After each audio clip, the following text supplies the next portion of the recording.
Boom, boom. If you tune in to me, you watching Gully TV. I got a very special, legendary guest here. It's always a pleasure to have a discussion with the God. And I got some questions concerning this hot topic. It's been a very hot topic for the last couple of years. I've spoken on it previously. I gave my opinion on it. In my generation, Puerto Ricans were very, very visible. They was b-boying, B Street breaking, and all of that shit. But this is one of my elders that I have on a platform, and his knowledge of this culture and this art form extends far beyond my personal opinion. So I brought Lord Jamar here today to get to the bottom of this. I got a few questions. I got a few questions about the challenge issue to Fat Joe and KRS One. But before we go into that, I just have to say, your fresh game has turned up like 30 notches, man. Hey, yo, for real, man. Like the last 18 months, 2 years, you turned it the fuck up. Like, what's going on, man? Like, and when brand new being, y'all was rocking beads and shit like that. And you done got real dapper fly on the motherfucker the last couple of years. I feel that this is probably attributed to you producing some big records around here. When I first met you, you told me that you had another skill set that you was about to activate as a producer, and I'm seeing the crowds that you moving in and shit like that. Is the production has the production did something for your closet? You know what I'm saying? 'Cause you been getting fresh around this motherfucker, man.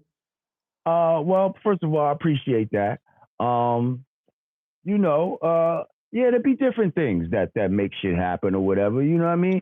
I used to be like super fresh as a teenager type of dude. You No understand what doubt. I'm saying? And when brand newbie, like I had jewels and all that type of shit. You understand what I'm saying? But when brand nubian came out, it was time to put that shit down. Like, you know what I mean? We was trying to be on some conscious shit. So if you look at the first album, I mean the first single, "It Feels So Good," right? Yeah. You'll see, you'll see, Puba got a rope chain on with a medallion, and no, no shot or whatever, but that was mine, and he was just wearing it at the time, and I was like, I didn't want to wear it, but I still had on like a bracelet or Right. like a big ass king ring, and I was one of those dudes, like Okay. So then I got on some like, I used to have waves and all this type of shit. Then I got on some scruff up to, we wearing fatigues and dreads and fuck all that shiny shit. And, we wearing African medallions and all that type of shit. You know Got what I it. mean? But then as time goes by, you know what I mean? Like, you know what I mean? You start to, want to get back to certain shit and like, and I don't know, like being around certain people when you start to be in certain circles and like niggas is mad fresh and all, you know what I mean? And Yeah. you like, nigga, I know how to get fresh I too. Like, get busy too. don't try to fucking play me type of shit. Like, don't think because I'm older, like I don't know how to get fresh. Like, bro, I know how to get fresh too. Right. So it was kind of some of that, like some of kind of circles I started moving and kind of made me want to step my shit up too. Like, oh, hold up, you know what I I just mean? I Like, just saw you in a dope ass music video with a bunch of fly niggas. You in the Yasin video, right? Yasin. Uh, Yasin featuring oh Ghostface yeah, Killer. with Ghost. Yes, yes, yes, yes. I spotted you in there. Bunch of Yeah, fly see, niggas in there. I didn't even know that was a video going on. To be honest, like my man hit me up and was like, "Yo, Ghost got a party out in Long Island or some shit like that." Yeah. And we invited, and I'm like, "Oh, okay." You know what I mean? Uh, yeah. So threw the Burberry fit on. You know what I Yeah. mean? Yeah. And headed out. Was doing it. And when I got there, niggas had mad polo on though, and I was like, "Oh, nobody told me it was some polo shit. We could have did that too." You Right. know. But I said, "Fuck it." I'm doing what I'm doing, and then it turned out it was a video type of shit, Yeah. and I was kind of happy I was there because I approved. Once I heard the song, I approved. I was like, "Yo, this is Fire. hard." Fire. I never heard of the dude Yasin, but when I'm hearing his lyric, I'm like, "Yo, son is hard body." Like, Yeah. I fucks with it. So yeah, I was just at the right place at the right time and shit, you know? No doubt. That's a new talent coming out of Stapleton Projects, man. He's fire, got a lot of talent. Fire, from what I Okay. understand, is Pops is cool with Ghost or some shit like that. Yeah. His pops is one of the original Wu guys before it turned to Wu Tang Clan. Right. His pops was one of the original guys and shit. So yeah, shout Copy. out to him. He's a real good dude, Barry. Um, One of the first questions I want to ask you to give definition to is FBA. I know it means Foundational Black American, but can you tell me Right. where the term came from and exactly what they mean when they utilize that term? Right. Well, first of all, the term was coined by Dr. Claude Anderson. I think a lot of people think that Tariq Nasheed came up with this, Okay. but I think he's the one that popularized it. Um, but it's a term that Dr. Claude Anderson came up with, referring to, um, it's a term referring to Black Americans who have roots to, you know, slavery and coming up, the ones that really built America. It's a way to um, stop certain groups from what they call tethering onto the accomplishments of people that have been here since the time of slavery. Okay. Um, because a lot of times they'll mix up benefits with words like colored people or minorities. And when you do that, you see if there's funds set aside for minorities, well, shit. Now women can get that, and you know LGHDTV groups can get down with it, and Right. fucking Spanish people, anybody that you know says they're a minority can take from those resources. So this is a way to, uh, you know, to form the language where we're saying, no, we're specifically talking about this group of people. Because you could say Jamaican people from, you know, they're black. They're, you know, they live in America now. They're black Americans, but they didn't necessarily go through the same um, struggles Struggle. and history that a foundational black American would have gone through in order to get to this point. So that's Gotcha. where that's the definition and why it's being singled out Oh, like that. okay. You use the word tethering, which kind of Yes, means attached, right? yes, correct. Okay. Um, there's this topic that we're discussing right now is whether or not there's being some tethering by the Puerto Rican community in regards to the creation of hip hop. Correct? Absolutely. Not just the Puerto Okay. Rican community, Jamaican community as well. Anybody besides foundational Black Americans that lays a claim, because they'll say Flash is from Barbados. We're saying Barbadians too. Any fucking body outside of foundational Black Americans, we're saying that yes, you did tether onto this. I'm You glad brought no flavor from anything.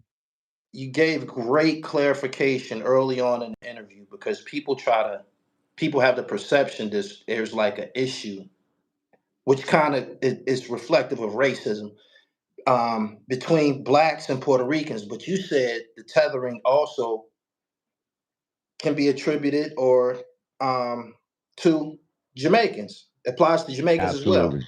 So we Absolutely. clearing this up now. There's no disconnect with black folks and Puerto Ricans in regards to hip hop. Nobody's singling No. them out. Nobody's trying to feud with them. Nothing. We dead nat. You just got it from No. the But elders now. what I must say though is the ones that are giving the most pushback about this Yeah. are Puerto Ricans. You see Okay. what I'm saying? Okay. Like I'm hearing the most pushback about this from Puerto Ricans, not so much Jamaicans. You understand what I'm saying? Yeah. But a lot of Puerto Rican, you know, the only Jamaican really is Pete Rock, you know, Yeah. that he's trying to really, you know, but you know, it's a lot of Puerto Rican individuals that are coming with this energy. And I'm just like, what's the problem? Like, we're not saying that you wasn't there. We're not saying you didn't have great contributions.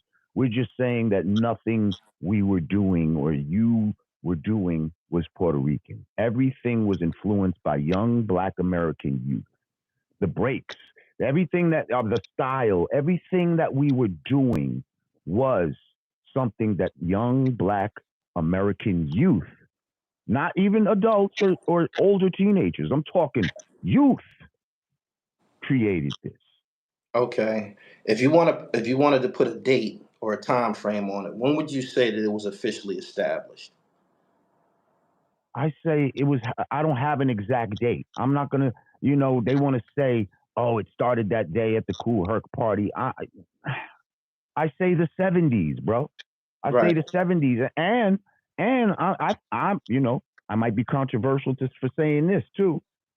Um, I'm not stuck on this Bronx thing either. I think it was a New York City area thing.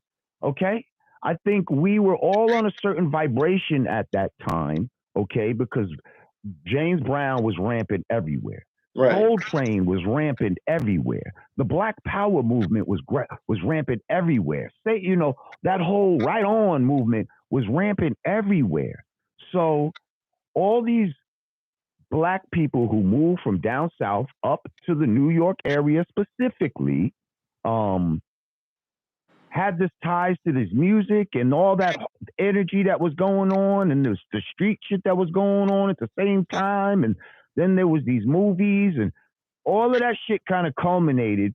That's why you're hearing about Grandmaster Flowers in Brooklyn. You're hearing about motherfuckers in Queens doing similar things. It might not have been the exact, but it was they. Motherfuckers was outside with two turntables, extending, playing breaks and all kind of shit like Right. that. And you know, a lot of people are trying to pinpoint it in the Bronx. I'm thinking it's in New York. I feel like it was in. You know how you could be on the same frequency and not know it. Like I've sampled shit as a producer that another motherfucker sampled. We don't know. I didn't never hear his shit. He didn't hear my shit, but we on the same frequency. Like, yo, that's dope. You see what I'm Yeah. saying? But we might sample the shit just a little bit differently than each other. Maybe he used different drums and I use these drums over here. But we both was tapped into that frequency. So Right. that's what I think was going on in the New York City area at the time. And I feel like a lot of myths have been floating around for years due to because the media just needed a certain cohesive story that they could just put out there that just serves a neat purpose for them. So yeah, it started in the Bronx, you know, Blacks and Puerto Ricans. Move on. Okay. You know what I mean? Yeah.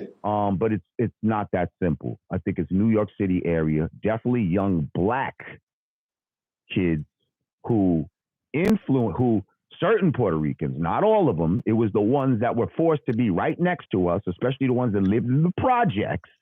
They were the fucking rebels of Puerto Ricans because most Puerto Ricans didn't fuck with us. Let's keep it real.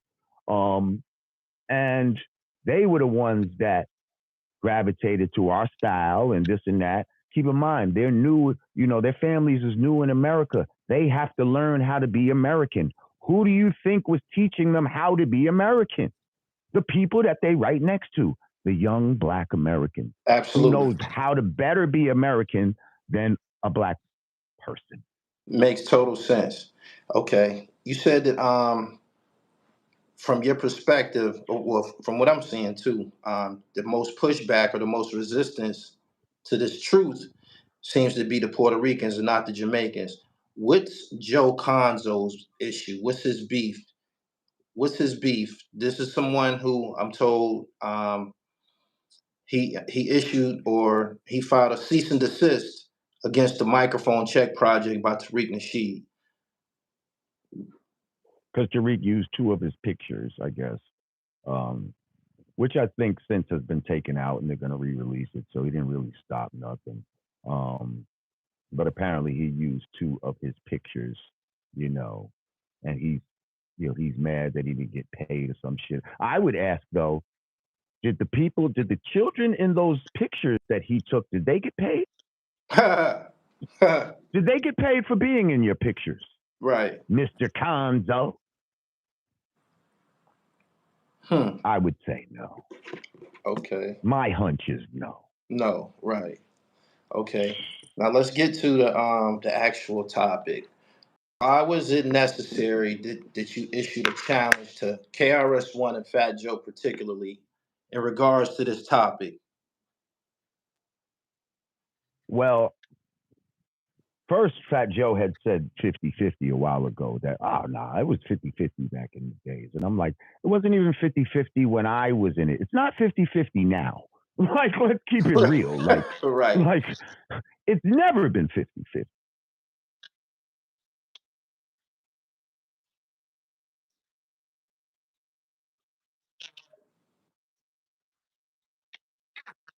Hey, Puerto Ricans weren't hip hop, so stupid. Matter of fact, hip hop couldn't have, even existed without Puerto Ricans. See, that kind of pissed me off because I know that KRS has positioned himself as an intellectual.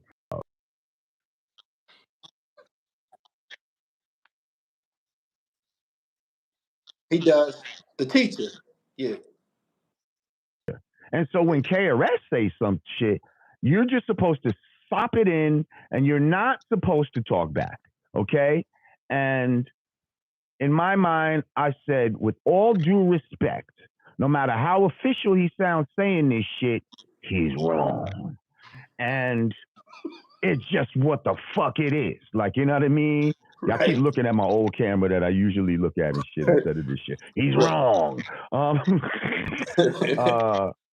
Yeah. And I know that he wasn't expecting anyone to challenge him. So that's also why I did it. And I knew that it's an easy challenge. There's nothing that you could bring to me and say, okay, here is the Puerto Rican DNA inside hip hop. Here's what we're doing that is Puerto Rican. Here is what they specifically influenced. If you say it was breakdancing, that's bullshit. We started breakdancing. We put it down by the time the Puerto Ricans picked it up. Okay? But they picked it up at the time when the cameras first came in. So this is why you think Puerto Ricans are the ones who were the breakdance pioneers.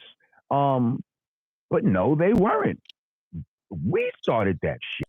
And first of all, I don't even like how they use breakdancing as an element of hip hop. That's to try to almost incorporate them a little more. We as black people had thousands of dances, bro. We made a dance every fucking week. Break-in was just one of them. Right. Okay? We had, so you're telling me WAP, the WAP was not a hip-hop dance, the baseball bat, the rooftop, the Joe Ski Love, the Bismarck, the motherfucking, the Uptown, the fancy, the Happy Feet, like, what? What? Breakdancing? Yeah. Breakdancing? In my, what's that nigga, little nigga, soldier, nigga's voice? Drake? Yeah. Breakdancing? You don't get the fuck out of here. No. So look, right? With that's the bullshit. First time I ever heard anybody say that they didn't feel that breakdancing was part of the elements of hip hop. You don't recognize? I'm not saying it's not part of an element. I'm saying dancing is part of an element of hip hop, not breakdancing. You're trying to single out breakdancing because Puerto Ricans was known for that. You see what I'm saying? Even though they didn't create it, but they was known for it. So you're singling out breakdancing in order to give them a bigger position in what we're doing. I'm saying it's hip hop dance. That's just one of many hip hop dances. The electric slide is a hip hop dance. The fuck you talking about? How many versions of the electric slide exist right now? Like, get the fuck out of here. Write me down. All these fucking... It all come from hip hop. Right. The freak, the spank, the fucking patty do, all that shit was hip hop dances. And you're just going to get stuck on one dance thing in one frame of time? Also, if we talk about sound systems and shit like that. So you telling me it wasn't hip hop when we were walking around with boxes? Boxes to me is more hip hop than sound systems. Because more people had boxes to walk around with their tapes, to play these fucking tapes, than a sound system. That's when the jams was. That was one, like, not as frequent as you'd see a box. I was a little box kid. I was a little box nigga. I'm walking around with a big ass box as a young kid with all the fucking ill ass tapes and shit like that. box bigger than me type of shit. No doubt. Going through the Radio Raheem shit with the batteries and all this type of shit. But you telling me once hip hop moved to CDs, it's not still hip hop? And then when it moved to iPods, it's not still hip hop because we're not using sound systems? That's fucking ridiculous. How about graffiti? Like, man, yeah. Hip hop, no matter what you say, comes from the music. And I'm talking about like the breaks. Even the rapping comes from the music. You understand? We started rapping on the beat because you could walk around to just break beats. That was hip hop. You know what I mean? I was You going walk to point around that to out, that originally break dancing was something that was done during the break beat portion of a record. And a only on person that not part too. necessarily got on the ground and started actually, it was just whatever niggas was boogieing during the break beat, right? Only on the when the break would come, that's when niggas would get down on the floor. When they do it, there was different portions to this whole breaking shit. You know what I mean? Like there was Right. different parts that would go with the music because they were dancing to the beat. Like, you know what I mean? Later on, people just started doing acrobatics, not to the beat. And Yeah. and so some people will be like, is that even breaking? Because breaking is supposed to be to the music. But anyway, yeah, it came on the break part. That's when you got down on the floor. Now, what they're giving Kool Herc credit for is that he's seen that would happen. So he's like, they really go crazy when they get on the break part. If I can make that part go longer, these niggas could go wild for longer. You know what I mean? So when he extended the break part, that's what they're feeling like, oh, hip hop was born. Like, Okay. maybe That's not. some bullshit. You Since see you what I'm put it saying? that way. Since you put it that way, yeah, some bullshit. Okay. Originally it was three people that you issued the challenge to. Wasn't Busta Rhymes one of them? Yeah, anybody that was saying anything negative about black foundational black American culture, like, and Buster's my man, but he knows he said some crazy ass shit when he said black people don't have, we don't have no culture and everything comes from their shit and all that type of shit. You know, this was a few years ago. If you look at the backdrop, he's at some sort of like Spanish type of function, and you know, a lot of motherfuckers didn't think the internet was going to be the the fact checker that it has become. You know what I mean? And I think we might have said shit in the past that now come back to bite us in the ass. I have said all Buster has to say is, you know what, my bad. I apologize. I was wrong about that. Because Right. he's a member of the 5% Nation, which is a foundational black American organization. How are you going to say we have no culture? And Yeah, when he yet. said that, confused the fuck out of me. Because they got it on tape. They got it on camera. And when I seen it, I'm like, man, what the fuck is he talking about? But you could you, tell, you you know, he didn't got the learn that twist. mathematics in Jamaica, fam. Like, He okay, right. like, and see the other thing that gets me right is all of these artists, um, the ones who are Puerto Rican, the ones who are Jamaican, who are going so hard for their so-called motherland or whatever. Those people don't support them. It's foundational black Americans who have made you who you are. You True. understand? True. When we said that's a go, you're a go. If we don't fuck with you, we don't fuck with you. Like you got Jamaican artists right now that's upset that they can't pop in America because we just don't fuck with it. We don't fuck with it, yeah. We don't fuck with it. And when we thought you was one of us, we welcomed you with open arms. And the only way you did that was by truly immersing yourself in the black American experience. We didn't know Buster was Jamaican. We didn't know Pete Rock was Jamaican until they said it in interviews. Until dudes start coming with the Yardman fucking accent to try to show, oh, you know, but you're already in by this time.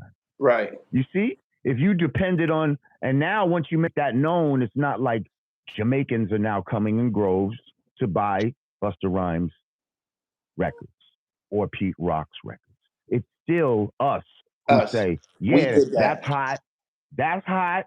Fuck with them. You see what I'm saying? Right. Pete Rock calls himself Soul Brother #1. Who is that labeled after? James Brown. James Brown. Right? Absolutely. James Brown, father of hip hop, a foundational Black American. Yeah. If you want to be so proud of hip hop, then you would name yourself Petey Rankin or some shit like that. You understand what I'm saying? Make no mistake about it. The cool You be table Petey was Rank. governed. The cool table was governed and controlled by foundational Black Americans. And that's okay. Why is that a bad thing? See, where I feel like the racism comes in at is where it seems like people have a problem loving and dedicating their lives to something that we created. Right. They have a problem with that. Like they want to insert themselves into the creational story because there's no way that people that I secretly look down upon could have done this. That's what I feel. There's no way that these people who my mother and older brother and sister was telling me, don't fuck with those morenos, those cocolos. You know what I mean? There's no way that they could have done this. Yeah. Yeah. Okay. The microphone check project, could you shed some light on exactly what that was? It's anticipated to everybody waiting on it, but from your perspective, share with us exactly what Tariq Nasheed was trying to accomplish with this project. Clarity, I believe, to just get rid to get rid of the myths. See, we're only 50 years, and still there's this fogginess now. This Gray fogginess. area. People have inserted myths and all kind of shit, and it's only been 50 years. So imagine something like the Bible, you know, and all these other fucking texts that are like 2,000 years old. Like, what kind of fogginess might be in there? You know what I mean? And fortunately, we still have people that were alive at the time to tell you how it really was. Shout out to people like my man DJ Faze, and you know what I mean? Right. All those type of motherfuckers that was there at the time to be like, what? No, this is what it was. So I think, yeah, it was just to dispel, to get some clarity. Now, of course, he made a movie and all that. Does he want to make money off it? Of course. You know what I mean? Like, you put money into some shit, you want to make your money back. Like, you know what I mean? And what I want to say is, you know, I fuck with Tariq. I like a lot of shit he says, but nobody am I across the board like blanket, you know, like a disciple of. Like I feel like when people hear me say foundational Black American, they see me support the movie, they think I'm like a Nashidian or something, like I'm some sort of like just a disciple of Tariq. Like, yeah, well, somebody actually put that in my comments, so I didn't make that up. Like, they're like, Jamar, you've become a Nashidian. Get the fuck off my page. Yeah. He's just fucking hating that motherfucker, like an ethnic group, right? So yeah, I just want to say, like, you know, I think some people have their own personal disdain for Tariq, and that's on you, bro. But the truth is the truth, man. Like, you're just mad that the messenger is somebody that you don't like. You understand what I'm saying? So, but that's too fucking bad. Like, you know what I mean? I ain't got a problem with him like that. And he's telling the truth. You know what I mean? Yeah, he just recently went on VLAD's channel. Was I disappointed in that? Absolutely. You know what I mean? Yeah. But that's not going to stop me. That's going to not make me now. Yeah, he's not going to make me now hate on the movie or turn on the whole what he was talking about, because he was telling the truth. Okay. Speaking of VLAD is in the hot seat right now for some disrespect that he put out on Twitter in regards to Marlon Wayans stating that he wanted $40,000 and 30% of the revenue generated from an interview at VladTV. What you think about this hot topic? You being You know, I somebody just who had to step away from his platform because of his shitty ways and disrespect, I believe, to Minister Farrakhan. How do you feel about this current disrespect by I VLAD? mean, it's not surprising. I told y'all motherfuckers to stop fucking with him, and motherfuckers keep fucking with him. Like, you know what I mean? So you get what you know. If you're gonna be in a den of snakes and you get bit, don't complain. Like, cause you Yeah, was told you're in a den of snakes. Like, you see what yeah, I'm saying? So yeah, I've been told y'all. Me and Godfrey, we've been told y'all. We've been trying to set by example. You know what I mean? Um, true story. yeah. Yeah, So I don't think much about it at all, really. You know what I mean? But yeah, it's not surprising at all. It's not surprising at all. not That's who he surprising is. at all. No, no. Okay. I want to. I have to make this comment. Whenever I see you guys on camera as a group, you, Sadat X, and Grand Puba, it really really makes my day. How has it been for you guys being back performing together and shit like that? Like I said, the last between the time that I did your show up there in Brooklyn and now, you've been activated like a motherfucker. So yeah, what's it like? Getting y'all dribble back right, man, and performing for the people and shit. Well, see, I feel like it's just the time we live in with more cameras. We've been doing performance. We've been performing. And maybe just motherfuckers wasn't knowing and shit. Like, um, but at the same time, I will say that through certain moves being made, bigger looks have been coming about and all this type of shit. And so that's what makes it look like something too. You understand what I'm saying? Yeah, And yeah, we hitting our stride like that. And yeah, it feels great, man. It always feels great to go out there and do that shit and get that energy from the crowd and show motherfuckers who the fuck you are in this game. Like when you up there, they like, yeah, Brand Nubian was dope, but then when you really make them remember, like when you hit them back to back to back to back, oh shit, like I didn't really between niggas solo shit and yeah, the two and then the three and to put it all together, yeah. it's a nice little fucking show right there. You know what I mean? No doubt, no Yeah, we doubt. be fucking it up too. Extreme, You know what I extreme mean? impact. Okay, what you got going on, man, for this last quarter that we coming upon to close out 2024 musically? Well, I've been working with my boys. Fuck with these guys. They was formerly known as Opioid Ever. I told them I ain't gonna Okay, call them nothing else. they well now they the spooks.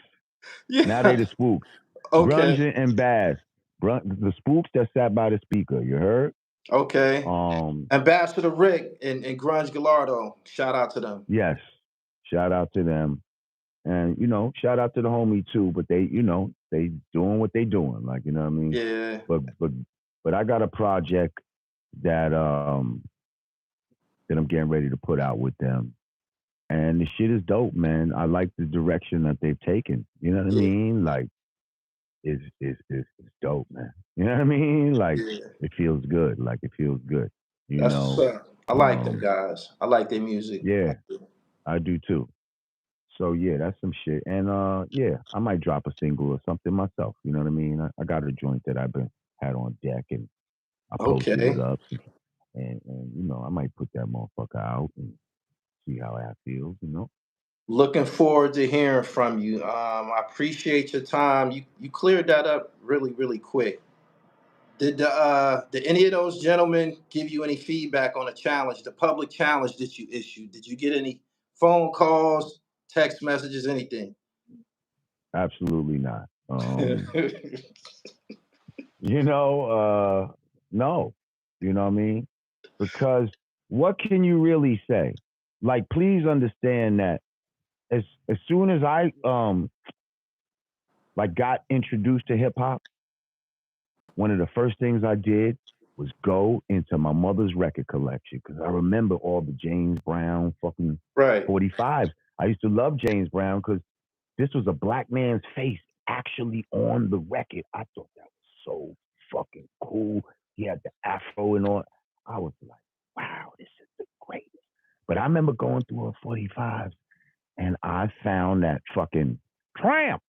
What'd you call me?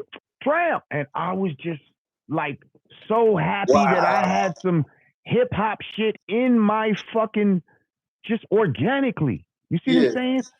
Nobody, unfortunately, Puerto Rican children and Jamaican children were not able to do shit like that unless their parents were influenced by Black American music. Now, maybe some of the Jamaicans might have had some of that music because a lot of Jamaican people loved soul music. You see what I'm saying?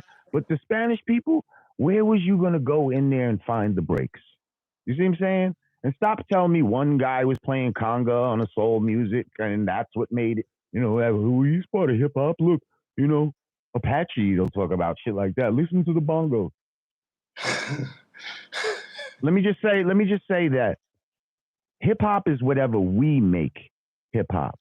When the foundational Black American, that's just a turntable until we touch it and make it an instrument. You see what I'm saying? That's just a record until we scratch it and fucking play just a break and you know what I mean? And do what the fuck we do to it. Then it's hip hop. Anything is just a thing. A sound system is just a sound system until hip hop is being played through. You play opera through the motherfucker, you might want to break the shit down. You see what I'm saying? You might want to destroy the thing after a while, or loud ass rock music or some shit like that. Hip hop is what makes you love a sound system and want to talk about it and all this type of shit. No doubt. Stop talking to me about these what are they called? Byproducts. These are byproducts of fucking hip hop. Okay? There you go. Byproducts.